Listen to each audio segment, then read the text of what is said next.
Hola chicos, buenas tardes, bienvenidos todos.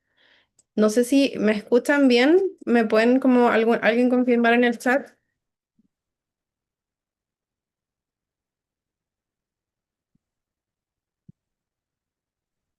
Ya, súper. Vamos a comenzar entonces. Bueno, me presento, yo soy la doctora Camila Olivares, soy médico de acá de la Unidad de Cuidados Paliativos del Hospital de Rengo y me invitaron desde el curso de geriatría entiendo que esta es la última clase, ¿cierto?, de este curso, en la cual vamos a abordar sobre todo lo que son los cuidados de fin de vida en el contexto de geriatría.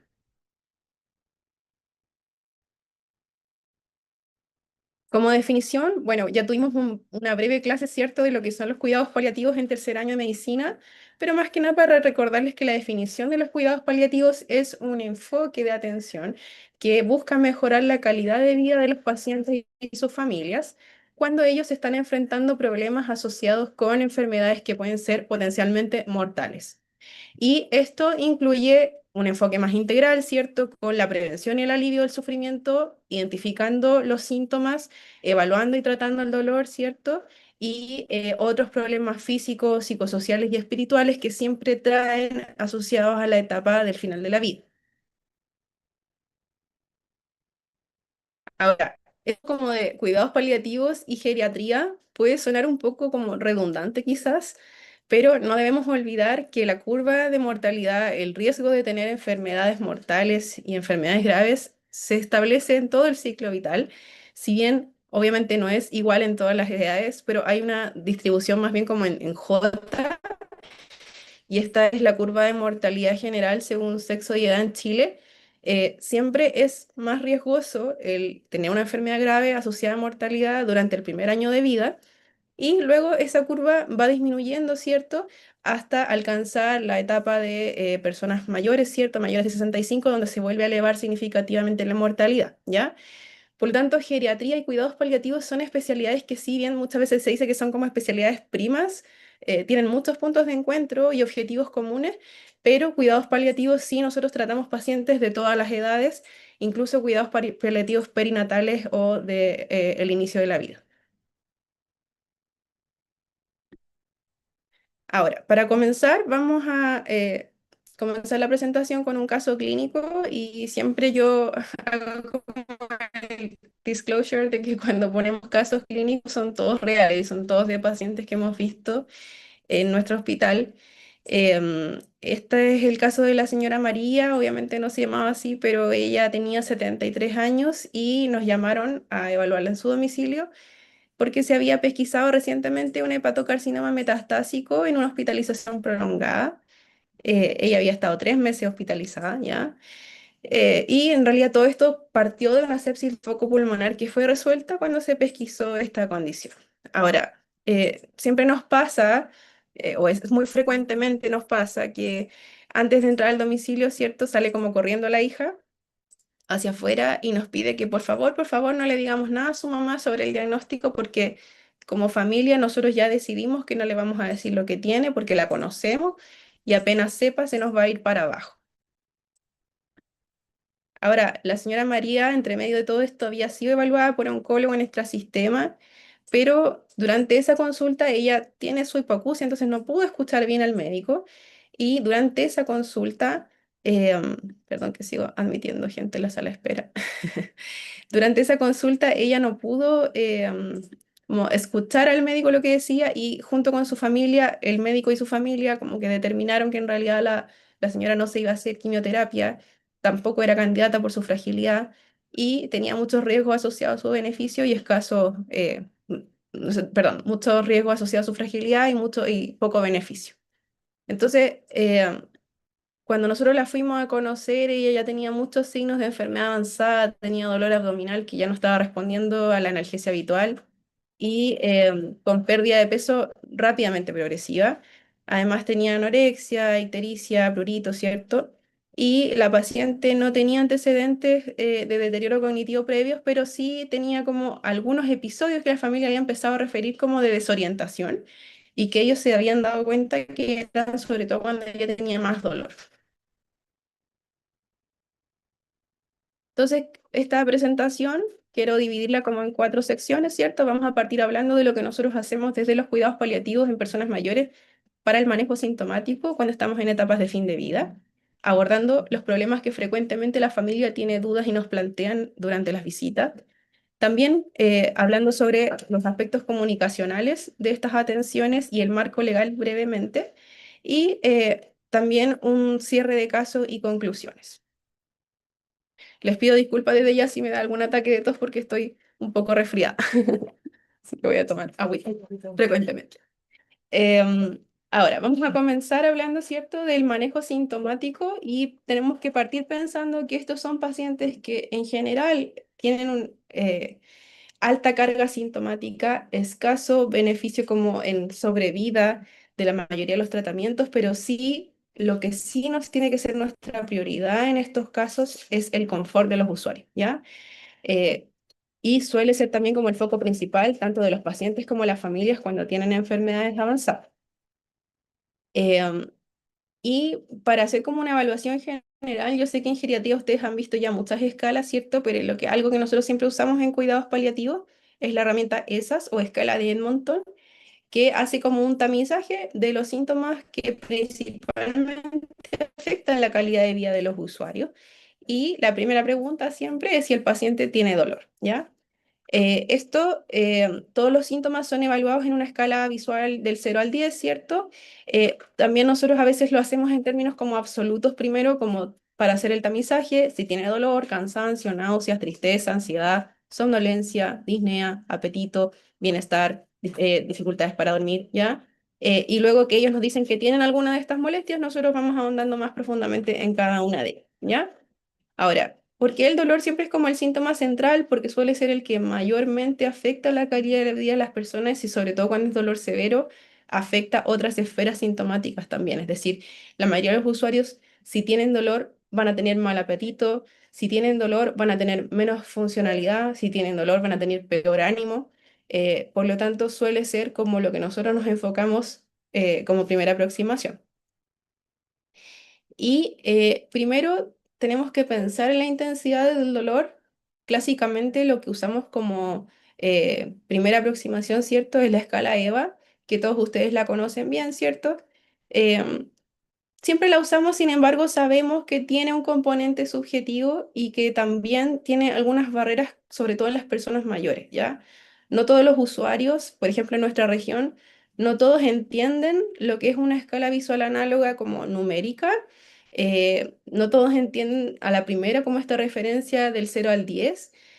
A veces sirve también, nosotros andamos con el monito, ¿cierto? Y como que explicamos como en voz más fuerte, muy claramente, al oído de las personas, para que se entienda bien la instrucción. Y lo otro que es importante es que no todos los pacientes van a estar en condiciones ni siquiera de contestar ese tipo de preguntas, no por un nivel educativo, sino que también, por ejemplo, si ya hay desorientación grave o inatención en un contexto de delirium o en un contexto de demencia, y por lo tanto también hay escalas que se han validado para poder evaluar la intensidad del dolor incluso en estos casos, y también es importante que lo sepan, ¿ya? Por ejemplo, ahora se usa mucho esta que es PainAd, ¿ya? Está validada para demencia, pero ustedes igual la podrían utilizar en otros contextos para aproximarse mejor a cuánto dolor tiene, por ejemplo, una persona con delirio, ¿ya? Eh, y bueno, nos vamos a orientar según cómo está respirando nuestro paciente, si respira tranquilo o agitado, ¿cierto? Si tiene vocalización como de estar quejumbroso, cómo está su expresión facial, si es que tiene muecas faciales o está tranquilo, en el lenguaje corporal, ¿cierto? Si está relajado, si está bien sentado o si está como agitado, batiendo puños, ¿cierto? Em, si tiene capacidad o no de alivio cuando uno se le aproxima, le habla de forma tranquila, ¿cierto? Y con todo eso uno hace un puntaje para aproximarse mejor a cómo está mi paciente en cuanto a dolor.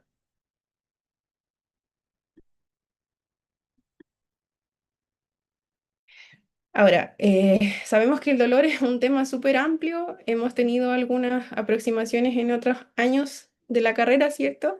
Pero como algunos tips ya para manejar el dolor en este contexto que es como geriatría, fin de vida, sobre todo cuidados paliativos en geriatría, primero tenemos que volver a insistir en que, primero, las personas mayores tienen mayor riesgo de los efectos adversos y de las interacciones farmacológicas asociadas a cualquier tipo de tratamiento analgésico, ¿ya?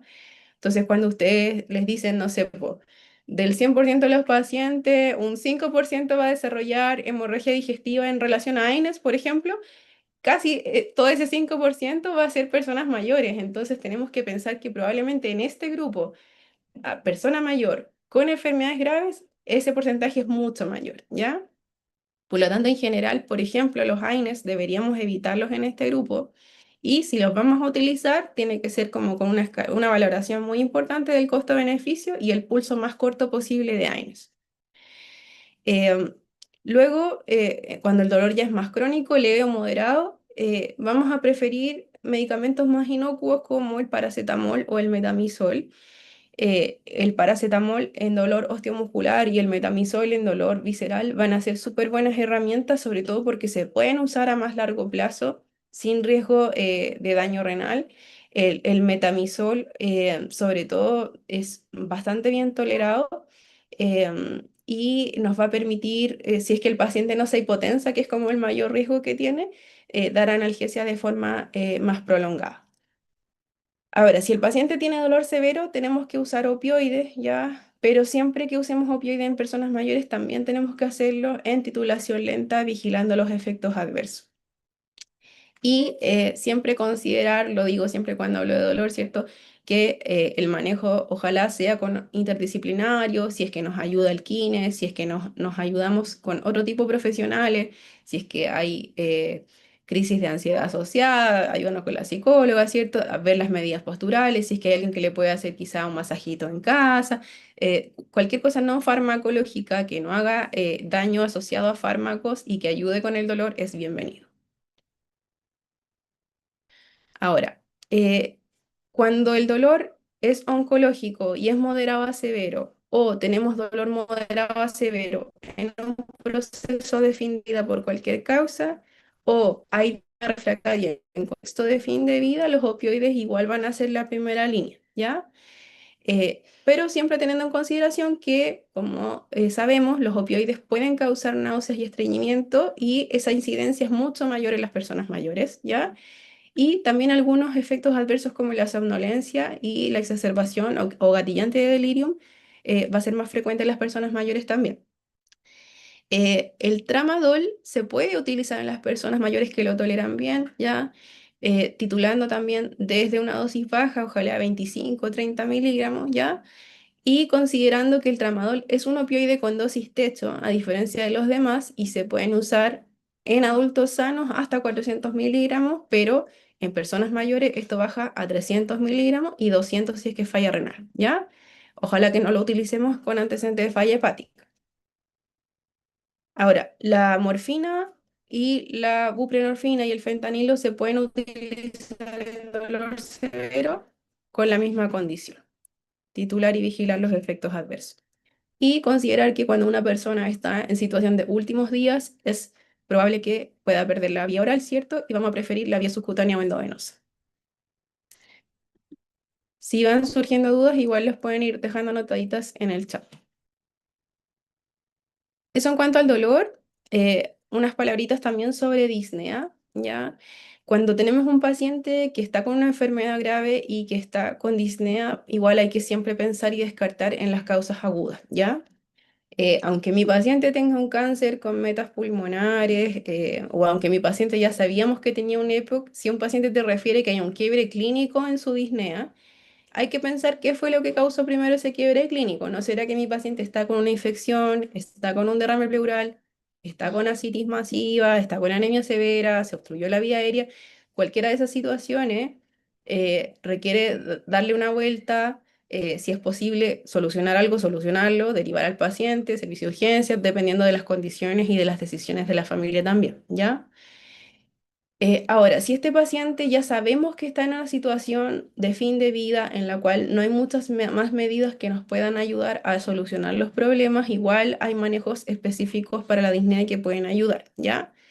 En cuanto a las medidas no farmacológicas, vamos a tratar primero de que nuestro paciente esté en una habitación lo más cómoda posible, porque se ha visto que hay una incidencia de las medidas de ambiente en la sensación de falta de aire. Por ejemplo, que las ventanas estén ojalá abiertas, que corra alguna brisa ligera de aire, que no haya como mucha acumulación de cosas o de personas dentro de la habitación, que mi paciente esté semisentado, que ojalá tenga la sensación de que le corre aire por la carita, porque esto igual está estudiado, por muy básico que suene, el hecho de tener como un ventilador cerca de la cara o un abanico incluso alivia la sensación de disnea, ¿ya?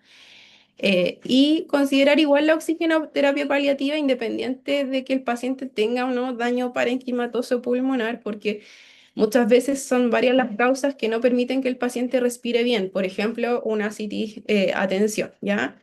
Eh, Aunque sea un componente restrictivo, si él siente que el oxígeno alivia la respiración, igual podemos considerarlo como una medida paliativa, ¿ya? Y en ese caso, más que la saturación, vamos a estar pendientes de la sensación del usuario, ¿ya?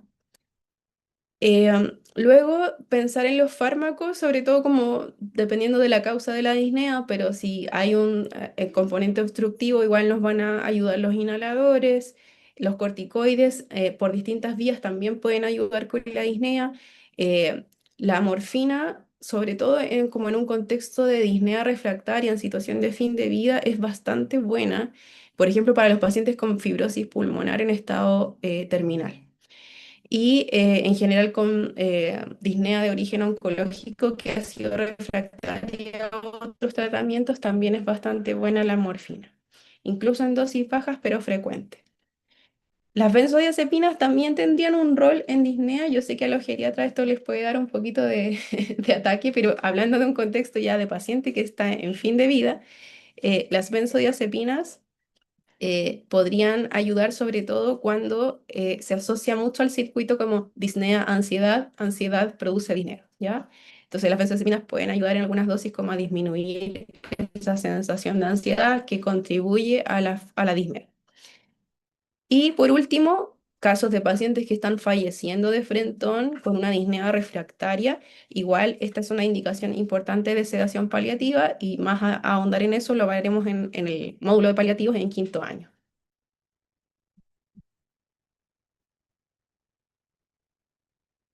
Ahora, para finalizar, vamos a hablar por último de las náuseas como otro síntoma. También cuando tenemos un paciente en cuidados paliativos que presenta náuseas, esto es bastante frecuente. Primero tenemos que pensar siempre como en las causas reversibles que pueden estar produciendo las náuseas. Em, ¿Será que este paciente está, por ejemplo, con una obstrucción intestinal? ¿Será que este paciente comenzó con otro cuadro médico o que está haciendo toxicidad a otros medicamentos o tratamientos que se indicaron por otras causas? Y eso yo les diría que hay que revisarlo como de forma muy detallada, ¿ya? Em, por ejemplo, la semana pasada tuve una paciente con un sarcoma que no tenía ningún motivo para estar vomitando y al hacer una revisión de todos los medicamentos que tenía, había un antidepresivo que ella nunca había querido tomar hasta ahora y que la había empezado justo el día que empezaron las náuseas. Entonces, ese tipo de detalles son muy importantes porque en vez de empezar antieméticos, lo que hicimos fue suspenderle el antidepresivo y se pasaron las náuseas, ¿ya? Ahora, también son importantes las medidas dietéticas y ambientales. Hay que pensar que cuando un paciente empieza a morir, lo que va pasando es que su cuerpo de forma natural empieza a pedir menos alimento, ¿ya? Y eso les va a pasar con todos los pacientes que entren en su fase terminal, que progresivamente tienen menos apetito, ¿ya? Y lo que se ha visto es que no existe mayor beneficio cuando estamos hablando de una enfermedad terminal que ya no tiene reversibilidad, no existe mayor beneficio como en forzar la alimentación y por el contrario, forzar la alimentación produce náuseas, ¿ya?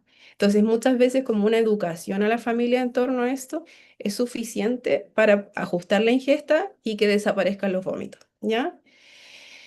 Ahora, cuando ya vamos a usar antieméticos, como primera línea en las personas mayores tendríamos que preferir a aquellos que no cruzan la barrera hematoencefálica, más que nada porque pueden producir otros efectos adversos como temblor, rigidez, parkinsonismo, ¿ya? Sobre todo la metoclopramida, el haloperidol, ¿ya? Y también podríamos considerar como coadyuvantes otro tipo de fármacos como los corticoides o los antipsicóticos, ¿ya? No solamente los antieméticos.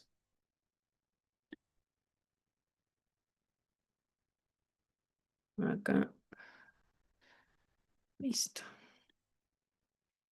Ahora voy a volver al caso clínico. Me están preguntando en el chat si voy a subir el PPT. Sí, se lo voy a mandar al doctor Jara para que lo pueda subir. ¿Hasta ahora alguna otra duda? Voy a hacer una pequeña pausa por agüita. Doctora, disculpe, ¿No? ¿podría repetir eso de los medicamentos que cruzan la barrera hematoencefálica? Ah, Como... sí. En este caso, con los antieméticos en las personas mayores, sobre todo, cuidado con la metoclopramida y el haloperidol, ¿sí? Son los que más frecuentemente se asocian como a síntomas eh, tipo parkinsonismo, pueden causar mayor rigidez y temblor, ¿ya? Sobre todo porque estos pacientes muchas veces ya están utilizando otros medicamentos que también producen como temblor, por ejemplo, y comienzan a interactuar y pueden exacerbar esa sintomatología, ¿ya? Ahora, obviamente en un caso en que el beneficio exceda el riesgo, igual los vamos a utilizar, ¿sí? El haloperidol, por ejemplo, es como muy debatido entre cuidados paliativos y geriatría, porque es un fármaco que nosotros utilizamos muchísimo, pero como en situación de últimos días, ¿ya? Porque el haloperidol tiene efecto sedante, tiene efecto antiemético, ¿ya? Ayuda con el singulto, o sea, cuando hay como hiporrefractario, ayuda con las náuseas y ayuda con la ansiedad también, ¿ya? Entonces, si tenemos un paciente que está falleciendo con todos estos síntomas, en general es un medicamento que nos ayuda mucho, pero si es un paciente que no está falleciendo, nosotros sabemos que al ser un antipsicótico de primera generación, se asocia a muchos efectos adversos, mayor riesgo de caída, entonces en general nosotros lo indicamos, los geriatras lo suspenden, pero la idea es como utilizarlo no de primera línea y no en pacientes que no estén en situación de últimos días como primera línea. ¿Sí me explico bien? Sí, doctora, muchas gracias. ¿Alguna otra duda? Súper. Ya, entonces continuamos con el caso clínico. La señora María logró controlar su dolor con dosis bajitas de opioides más metamizol por horario, ya en ese momento no estaba requiriendo un rescates analgésicos y cuando pararon las crisis de dolor, las crisis de delirium cesaron por 2 semanas, ¿ya? Y luego de lo cual la familia nos volvió a llamar porque empezó con muchísimo más delirium y agitación psicomotora.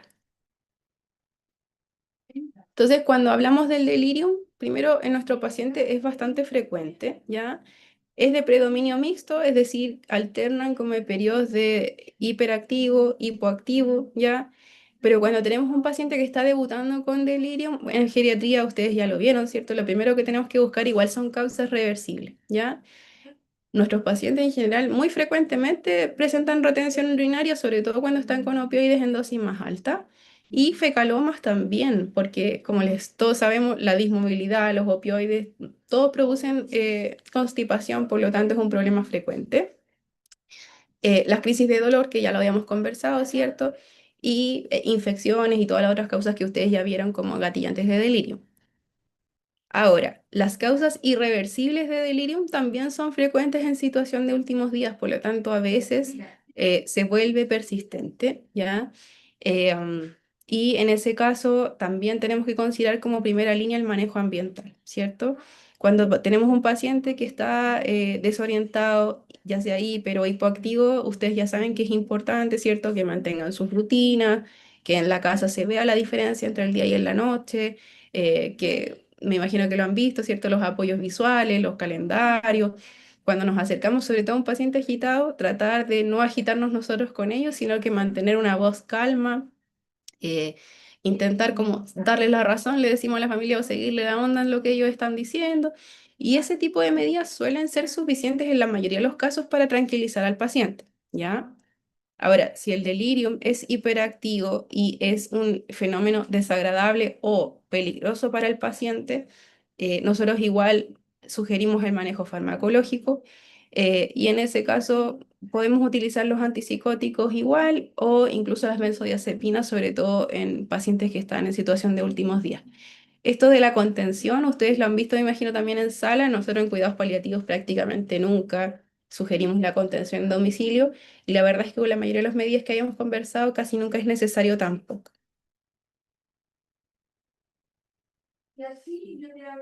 Ahora, en el caso de la señora María, ella tenía una distensión abdominal, pujo y tenía un fecaloma que se trató y la paciente luego volvió a sentirse cómoda y tranquila.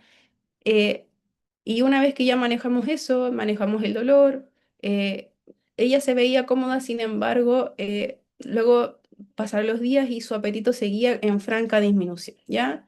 Empezó a pasar más parte del día durmiendo y ya no tenía ningún nivel de movilidad fuera de la cama, ¿cierto? Entonces, una vez que ya esto progresó y la usuaria llevaba 48 horas sin ningún tipo de alimento, la familia nos solicita instalar una sonda nasogástrica para alimentarla porque temen que si no, ella morirá de hambre. Y acá quería hablarles un poco como de la evidencia en torno a estas discusiones que son problemas bien frecuentes que nos preguntan en cuidados paliativos, ¿ya? Primero hablar sobre la alimentación al final de la vida, ¿ya?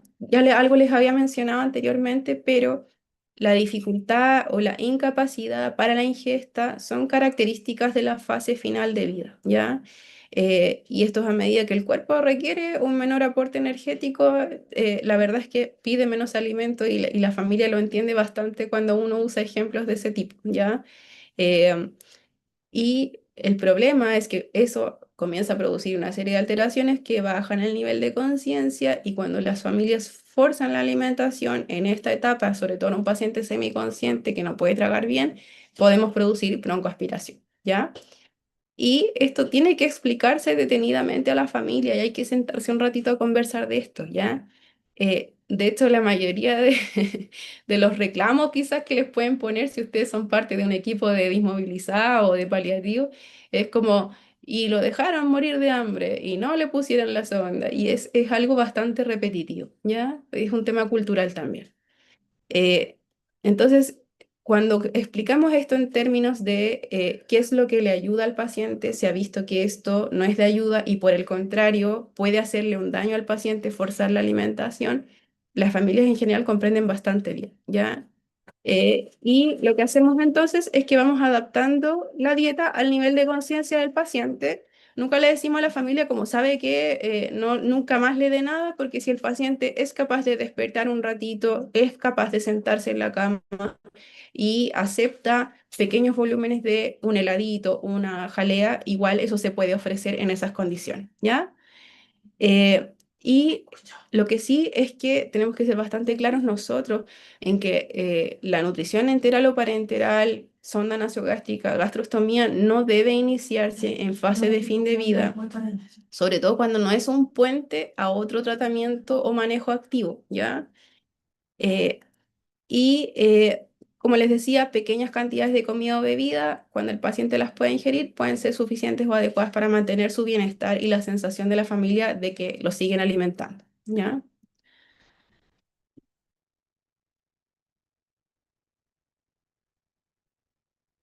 Ahora, esto nos lleva a la siguiente pregunta que habitualmente viene después de esto, que es en cuanto al suero, ¿ya? La hidratación artificial al final de la vida tiene otras complejidades y yo les diría que aquí no es tan categórica la respuesta. Existen argumentos a favor y en contra. ¿En qué nos ayuda la hidratación artificial? Sobre todo porque alivia dos síntomas, yo les diría, ya que es la sed y el delirium cuando el delirium se asocia a deshidratación, ¿ya? ¿Qué beneficios también? Que, claro, no prolonga la agonía, no es que el paciente va a vivir mucho más por estar con suero y permite a los cuidadores como mantener su esfuerzo y sentir que se está haciendo algo por el paciente. Muchas veces ellos sienten como que no se les abandonó porque se les puso suerito hasta el final, ¿ya? Y eso también pasa por creencias y valores culturales que muchas veces también es una intervención que está al alcance, que se puede hacer, ¿ya? Pero ojo con que también puede provocar daño, ¿ya? Porque primero es una medida invasiva, puede provocar sufrimiento, incluso en un paciente con delirium, hasta buscar una vía endovenosa cuando ya está con signos de hipotensión, shock, etcétera, puede ser muy difícil, ¿ya? Y provocar sufrimiento.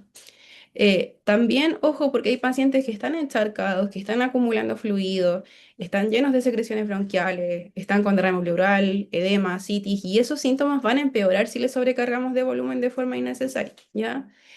Por otro lado, también el hecho de producir más orina, más secreciones gastrointestinales, hace que al paciente haya que mudarlo más frecuentemente, complejiza los cuidados de enfermería para la familia y también eso de tener que movilizarlo provoca más dolor y complejiza los cuidados, ¿ya?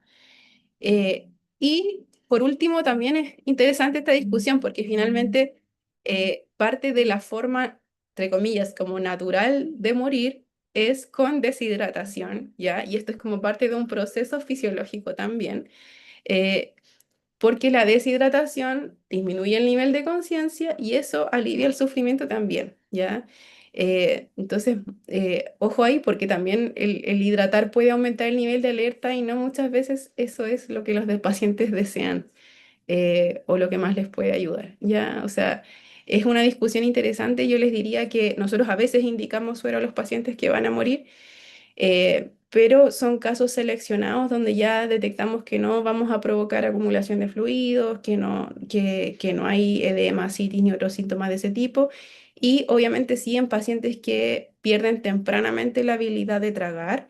em, por ejemplo, si es que hay una obstrucción a nivel esofágico, por ejemplo, en la cual ya se descartó intervención, se descartó gastro, el paciente está grave, no se va a poder poner una prótesis y obviamente tiene mucha sed y en esa condición de últimos días nosotros sí, obviamente lo vamos a apoyar con suero para aliviar la sed, pero como les digo, son casos seleccionados, ¿ya? No es como el tratamiento estándar. Y bueno, ¿qué hacemos con los medicamentos? Ustedes saben que la mayoría de los pacientes, personas mayores que se controlan en atención primaria, por ejemplo, que tienen dos, tres, cuatro enfermedades crónicas, la mayoría de ellos tienen polifarmacia y ellos, esto ustedes lo han visto también en geriatría, ¿cierto? Eh, pero al final de la vida, esto es como especialmente importante poner ojo, porque a veces me ha tocado como ver, sobre todo casos no oncológicos, en los cuales uno va a la visita domiciliaria de un paciente que está totalmente inmovilizado, con demencia muy avanzada, dependencia severa hace muchos años, y que tiene más de 10 medicamentos, ¿ya? Entonces hay que tener ojo también con este tema de la desprescripción, ¿ya? Y ojalá mantener en final de vida solo los medicamentos que producen un beneficio actual en el control de síntomas del usuario. O sea, en este tipo de usuario lo vamos a conversar en detalle, pero ojalá que no estén con medicamentos que producen un beneficio en 10 años más, ¿ya? Eh, y al prescribir, tengan siempre en consideración el alto riesgo de reacciones adversas en este grupo de pacientes, valorar cada indicación de nuevos tratamientos y siempre vigilar y titular las dosis según los efectos adversos, ¿ya? Considerar siempre que cuando un paciente está entrando en situación de últimos días, probablemente va a perder la vía oral también y hay que asegurar alguna vía de administración de los medicamentos que son importantes para el control de síntomas. Y dentro de eso, hay como una pequeña tablita aquí, ¿cierto? Que habla de la desprescripción. Eh, por ejemplo, los antiagregantes, la aspirina, tenemos una esperanza de vida insuficiente para alcanzar el efecto cuando estamos hablando al final de la vida y por el contrario producen mucho riesgo de sangrado en este grupo de pacientes, ¿ya? Eh, cuando usamos antibióticos al final de la vida, en general, cuando esta infección esté causando síntomas a controlar, ¿ya? Por ejemplo, si hay una bacteriuria asintomática, jamás la voy a tratar en un paciente al final de la vida, pero si el paciente tiene disuria, yo igual voy a tratar la ITU, ¿ya? Lo mismo las secreciones respiratorias, etcétera. O sea, si hay un beneficio sintomático en un paciente en situación de últimos días, yo igual podría usar terapia antibiótica. Ahora, los antiosteoporóticos, cero beneficio, ¿ya? Las estatinas tampoco hay una esperanza de vida suficiente para alcanzar el efecto deseado, que es la prevención cardiovascular, ¿ya? Y tienen más frecuencia de efectos secundarios de las estatinas en este grupo también, ¿ya? Em, Ojo con los hipoglicemiantes porque a medida que los pacientes empiezan a entrar en su fase de fin de vida, es muy frecuente que empiecen a comer menos y que como comen menos empiezan a bajar de peso y a bajar las glicemias de forma rápida, ¿ya? En general no mantenemos los hipoglicemiantes orales en un paciente que estamos considerando una esperanza de vida muy cortita, ¿ya? Y por otro lado, si un paciente igual mantiene glicemias muy altas que provocan síntomas de hiperglicemia, preferimos usar insulina en dosis para alcanzar un control glicémico no estricto, pero que no pase, por ejemplo, de 300 miligramos, más que nada para que no produzca síntomas de hiperglicemia. Pero ojo con las hipoglicemias que son muy frecuentes también, ¿ya? Y los hipotensores, lo mismo, el paciente va bajando de peso, los mismos hipotensores que usaba hace 20 años empiezan a hacer que la presión baje a niveles más bajos de lo normal y por lo mismo vamos a suspender los hipotensores habitualmente, pero de forma progresiva, ¿ya?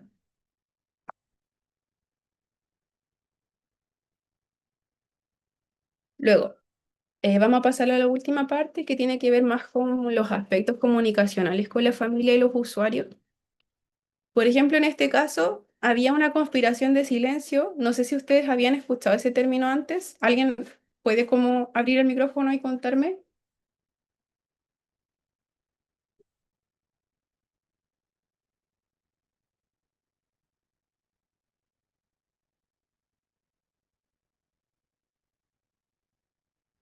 ¿Sí? ¿No? ¿Nadie? ¿Alguien había escuchado alguna vez el término conspiración de silencio o nunca lo habían escuchado? Como término no lo había escuchado, pero sí que conocía de qué trataba un poco. Ya, Yo también lo ya. conocía. De hecho, Sí. yo viví ese caso con mi abuelo. Mi abuelo le dieron un diagnóstico de cáncer gástrico y como familia se le decidió ocultar su diagnóstico. Él pensó hasta el último de sus días que se iba a recuperar.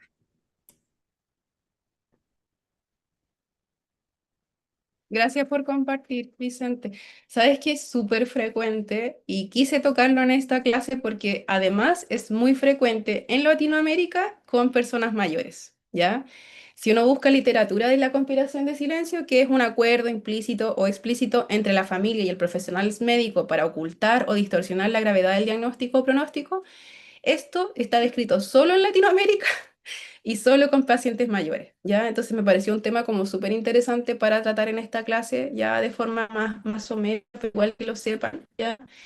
Em, y es muy frecuente en nuestro contexto, yo diría que menos frecuente que hace 5 años, pero sigue sucediendo mucho, que las familias deciden que lo mejor para su familiar es no saber, ¿ya? Y existen distintos como niveles de conspiración de silencio, más bien categorías, porque puede ser una conspiración adaptativa o desadaptativa según el deseo del paciente de ser informado, ¿ya? Por lo tanto, cuando nosotros hablemos en quinto de cómo hablar de estas cosas con las personas en general, yo siempre parto el dar una mala noticia con una breve invitación o preguntarle al paciente si es que esta información ustedes desean saber más detalles, aunque no sean muy buenas noticias, ¿ya? ¿Sabe que tengo que decirle algo sobre lo que salió en el escáner? Y me temo que no son buenas noticias. ¿A usted le gustaría que yo le comente más detalles de lo que salió o prefiere que lo hable con su hija, acompañante, etcétera? ¿Ya? Cuando el paciente a veces te dicen, y es frecuente que también te lo digan, ¿sabe qué? Prefiero no saber, hablé con mi hija, perfecto, es su derecho, él también no saber, ¿ya?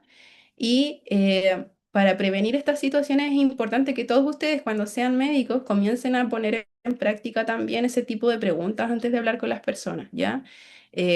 Para que el paciente decida cuánta información desea manejar, ¿ya?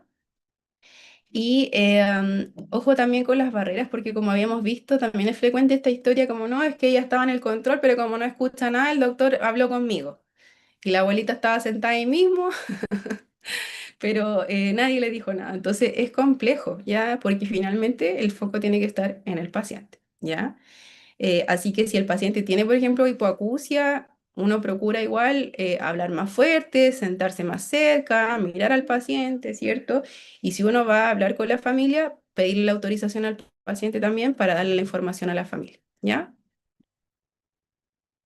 No he podido mirar nada del chat, pero no sé si por micrófono queda alguna duda de esta parte.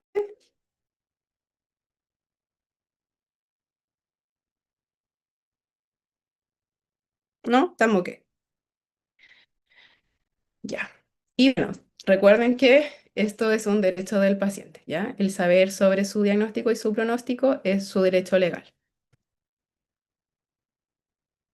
Ahora, cuando el paciente ya está en fase final de la vida y sobre todo en situación de últimos días, nosotros le llamamos fin de vida o muerte inminente, ya habitualmente nos toca hablar con la familia también, ya no en el momento de dar el diagnóstico, sino que ya estamos en otra situación, ¿cierto? De últimos días. Y también esta parte en la comunicación yo les diría que es fundamental y es parte de lo más importante que nosotros hacemos en cuidados paliativos, es cómo comunicamos a la familia, en qué fase está su familiar, qué es lo que va a pasar y asegurar que entendieron bien esta parte, ¿ya? Y yo les diría que mientras más pronto también empiecen a poner en práctica este tipo de conversaciones, más problemas se van a ahorrar con las familias también, ¿ya? El anticipar, avisar a la familia qué posibles nuevos síntomas pueden observar con su ser querido es fundamental porque sabemos que en el final de la vida los síntomas se suceden uno tras otro, ¿ya? De hecho, nosotros entregamos hasta un folletito que dice como etapa final de vida, qué es lo que usted está viendo y qué es lo que puede seguir viendo, ¿ya? Y eso a la familia, porque le va a pasar no en horario hábil, sino que a las 3 de la mañana, que su familiar va a tener el siguiente síntoma, y la verdad es que para ellos poder ver, por ejemplo, en un folletito, lo que va a suceder, les da muchísima tranquilidad, ¿ya? Eh, Ahora, nosotros igual tratamos de enlazar a los pacientes, ofrecer apoyo religioso espiritual según las preferencias de la familia. Explicamos los pasos a seguir en el caso del fallecimiento también. Como les decía, dentro de esta guía anticipatoria nosotros igual lo tenemos en la parte de atrás, porque muchas veces el paciente fallece en la casa y la familia no tiene claridad de los casos así, ¿ya? Y incluso tienen dudas como temas administrativos que uno como médico no tiene mucha información siempre, pero importante saber informar sobre trámites funerarios, qué hago cuando mi familiar fallece, ¿cierto? ¿Quién hace el certificado de defunción, etcétera? Ahora, para cerrar el caso, les cuento que el deterioro clínico de María fue progresivo, ella se mantuvo con tendencia al sudor superficial, se alimentaba escasamente y solamente se despertaba cuando su hija regalona le ofrecía un heladito. Ahora, esa vez yo conversé con la familia de María y les expliqué la importancia de que ella, si tenía alguna duda, podía hacernos las consultas pertinentes de qué cosas le preocupaban y ellos finalmente aceptaron que yo pudiera conversar con ella como sobre su enfermedad, ¿ya? Y yo entré en realidad con preguntas abiertas sobre su conciencia pronóstica. Un segundo. Estoy haciendo como- No. No. Eh, Al explorar su conciencia pronóstica con preguntas abiertas, así como decía María, ¿qué es lo que han dicho los doctores? ¿Qué es lo que usted sabe que está pasando? ¿Tiene alguna duda? ¿Ya? La verdad es que ella en particular no tenía ninguna duda, ¿ya? A pesar de que la familia tenía como todo un tabú en torno a no hablar de nada, ella estaba bastante tranquila porque ella entendía que se acercaba a su final y me lo dijo con esas palabras, ¿ya? Además, en secreto, para no, o sea, ella tenía un doble secreto, sus hijos con ella y ella con sus hijos. Ella había empezado a despedirse en secreto de algunos hijos y nietos y al regalón le había dejado incluso instrucciones para su funeral, ¿ya?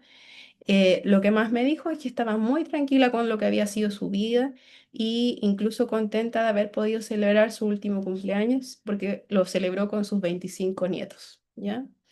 Entonces, muchas veces hay como todo una angustia familiar en torno a nadie le diga nada, salir a atajar a todos los médicos, a todos los enfermeros para que nadie hable con la señora y la verdad es que no siempre los pacientes tienen tanta desconocimiento como las familias creen y eso también es un mensaje importante, ¿ya? A veces una breve conversación con ellos, como preguntas abiertas, ¿qué es lo que usted sabe? ¿Tiene alguna duda? ¿Me quiere preguntar algo? ¿Tiene alguna preocupación? Son suficientes para que salgan a la luz este tipo de información que es súper valiosa y la familia quedó mucho más tranquila también después de esta conversación. Y cuando le pregunté si sobre su situación de salud tenía alguna duda o preocupación, en realidad ella me dijo que solo quería no volver a sentir esos dolores de guatita tan fuertes que había sentido antes de los opioides. Así que eso les quería compartir. Eh, Voy a ver si quedaron preguntas en el chat o si tienen alguna duda, la pueden hacer ahora también.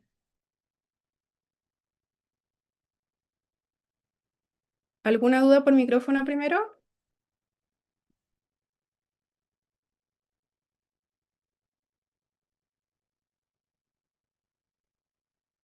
Me llegó por mensaje directo una pregunta que dice, ¿qué se hace, por ejemplo, en los casos de adulto mayor con enfermedad de Alzheimer que botan la comida? Ya, yo les diría que primero hay que evaluar bien el tema de la alimentación.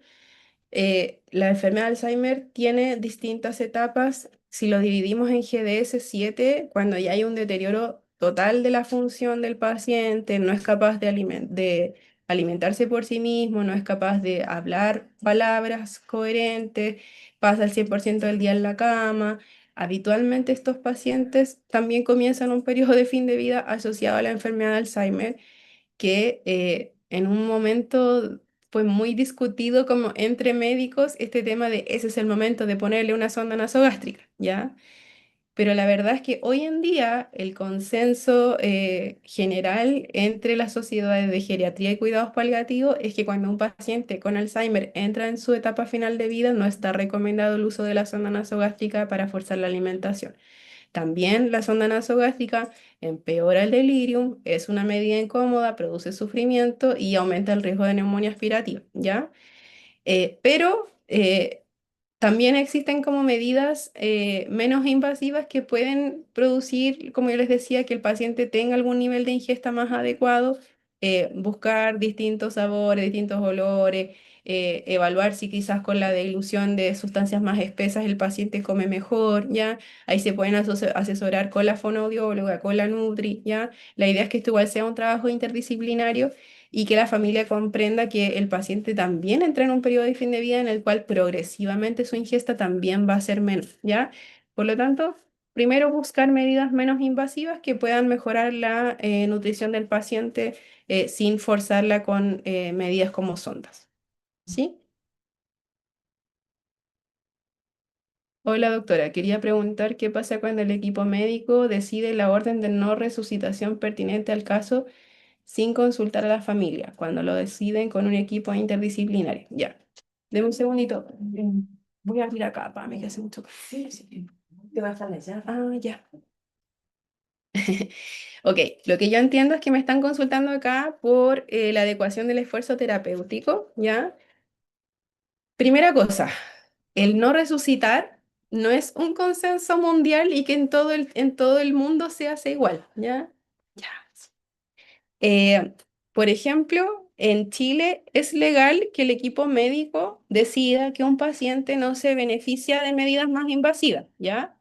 Ojalá que esto siempre se haga con un equipo interdisciplinario, puede ser a nivel de cuidados paliativos, puede ser hospitalizado, puede ser, pero nunca una decisión como de una sola persona y menos cuando esa sola persona siente que no está a su nivel de expertise desarrollado lo suficiente para tomar esa decisión, ¿ya? Pero cuando un equipo discute un caso, vemos que no está mejorando con las medidas y que probablemente ese paciente puede llegar a un paro durante la hospitalización, por ejemplo, y que se considera que ese paciente no va a salir de la OPC aunque se intube, ¿cierto? Se considera que sería un encarnizamiento terapéutico, un equipo médico en Chile puede unilateralmente decir, ok, este paciente no se va a intubar, ¿ya? Eso en Chile es legal, en otros países no es legal, ¿ya? Por ejemplo, en Estados Unidos, aunque uno tenga una enfermedad súper terminal que no tiene ninguna medida posible de cura y uno tenga una paciente como muy, muy grave y que sabemos que va a morir igual aunque se intube y qué sé yo, igual el paciente puede exigir ser reanimado, ser intubado, o sea, eso se puede exigir, ¿ya? Entonces, para que ustedes sepan, como que no es lo mismo del setting que estemos hablando, lo que se puede hacer, ¿ya? Por ejemplo, en Estados Unidos, los equipos de cuidados paliativos tienen que convencer a las familias de que firmen una orden de no resucitación, ¿ya? Como les decía, en Chile es posible como equipo tomar esa decisión de forma unilateral, sí, sobre todo porque uno se acoge eh, en el marco de la no maleficencia y uno considera que esa medida solo le va a hacer daño al paciente, uno lo puede decidir, ¿ok?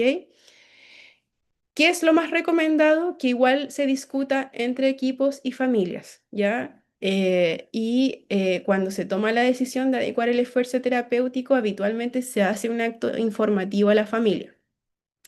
No confundir esta firma que le piden como del LED o ONR o que le ponen distintos nombres según el establecimiento, pero cuando la familia firma eso, siente la familia que está como permitiendo que dejen morir a su ser querido, ¿ya? Entonces, yo en general, cuando he participado en estos protocolos, siempre digo que no soy partidaria de hacer firmar a la familia porque la familia queda con la idea de que fue su culpa que lo dejaron morir, porque yo autoricé que lo dejaran morir, ¿ok? Y en realidad lo que está ocurriendo solamente es un acto informativo, ¿sí?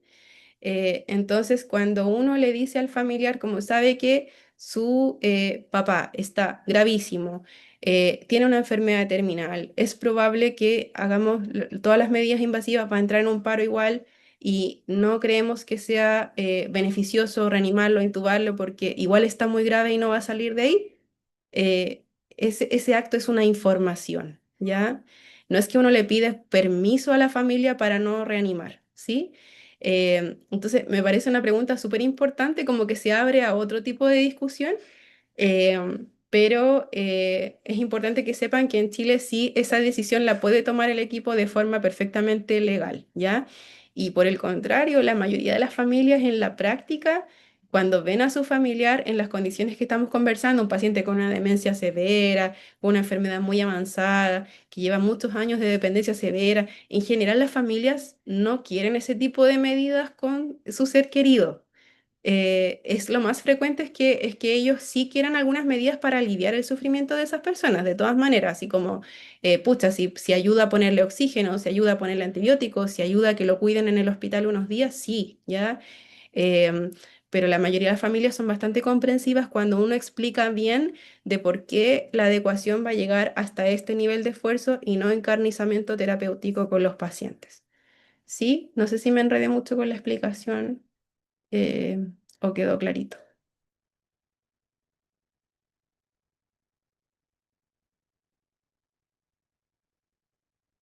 Es que yo se lo preguntaba por un paciente de 40 años que vi en el hospital y se me comentó esta decisión de no reanimación. Tenía fibrosis pulmonar. Claro, como les decía, efectivamente la decisión de no reanimación puede venir de los dos lados, ¿ya?